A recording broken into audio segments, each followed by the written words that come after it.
Қайырлы күн. Тапсырма геометриядан берілген дұрыс үшбұрышты пирамиданың табан қырлары мен бүйір қырлары белгілі. Табан қырлары тура үшкеден, бүйір қырлары екіден, және біздің CS бүйір қыры мен табаны ABC болатын биіктігі A1 арасындағы бұрышты табу керек.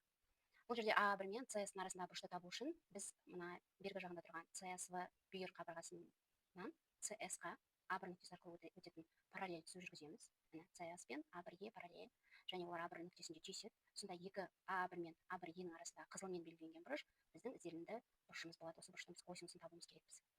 Енді есепті шығарайық.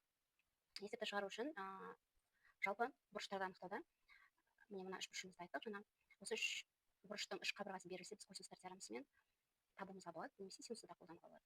Біз косинусты қолданайық. CS белгілі екі кетен. A1-ге ол осы бүйір қырлардың қақ ортасы арқылы өтіп тұрғаннан кейін ол CS-ның жартысы болады, яғни осы жер бізде бір кетен. A1-е. Енді табандағы A1-ді табу үшін табандағы дұрыс үшбұрышты қолданамыз. Бізде түбірасты үш кетен және CA1 түбірасты үш бөлінген екі кетен. Сонда A1-ді тапқанда біз Пифагор теоремасын қолданып квадраты деп жазайын, бірден үш бөлінген төрт кетен, немесе төрттен тоғыз. A1-дің өзі екіден үш кетен. Яғни біз мына жерде тауып алдық, екіден үш кетен. Енді үшінші қабырғаны A-ен табу керек біз. Ол үшін ар жағында тұрған CVA үшбұрышын қолданайық. Ол үшбұрыштың үш қабырғасы да бізге белгілі, ал AE оның медианасы болады. Медиананың формуласын қолдансақ, AE үшін ол жерде біз екі қабырғаны квадраттап екіге еселейміз.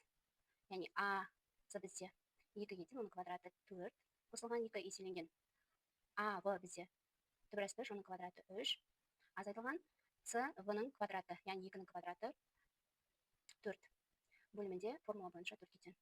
Үстінен бізде 8, 14, 10 бөлінген 4, немесе 2-ге қысқартып жіберейік, 2-ден 5 кетен. AE-ның өзі түбірасты 5 бөлінген 2 кетен. Енді бізде осы үш қабырғада анықталды. A1 бұрышының косинысын табу үшін 2-ден 3-тің квадратын 4-тен 9 қосамыз, 1-дің квадраты 1, азайтылған AE-ның квадраты, яғни 2-ден 5 бөлінген 2 еселенген 2-ден 3 көбейтілген 1.